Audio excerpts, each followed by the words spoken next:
আমাদের ছেলেদেরকে জিজ্ঞাসা করা হলো, পুলিশ জিজ্ঞেস করলো, সাংবাদিকরা জিজ্ঞেস করলো, হে কওমি মাদ্রাসার ছেলেরা, তোমরা কেন রাজপথে নেমেছো? তোমাদের তো কোটার দরকার নাই, তোমাদের তো সরকারি চাকরি নাই, তোমাদের তো সরকারি চাকরি নাই, তোমরা কেন মাঠে নেমেছো? স্যালুট জানাই আমার ওই সকল সন্তানদেরকে যারা বীর দর্পে বলেছিল, আমরা নিজের অধিকারের জন্য কওমি মাদ্রাসায় পড়ি নাই, আমরা পড়েছি জুলুমের বিরুদ্ধে লড়াই করবার জন্য। আমরা কওমি থেকে প্রেরণা হাসিল করেছি সকল অন্যায় এবং অবিচারের বিরুদ্ধে যুদ্ধ করার শিক্ষা নেওয়ার জন্য।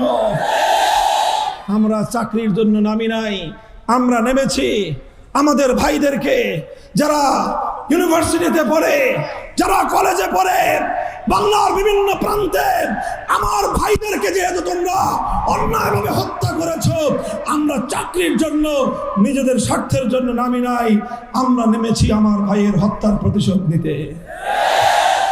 বাংলাদেশে যখন শাপলার যোদ্ধারা কওমি মাদ্রাসা নামক হাফিজ হুজুরের ভাষায় মিল্লাতের ক্যান্টনমেন্ট থেকে সৈনিকরা যখন নামলো, জুলাই যুদ্ধের রং বদলে গেল।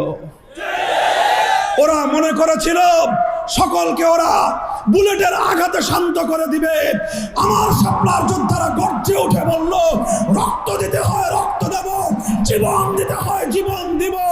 এবার জালিমকে ক্ষমতার মসনদ থেকে উৎখাত করে আমরা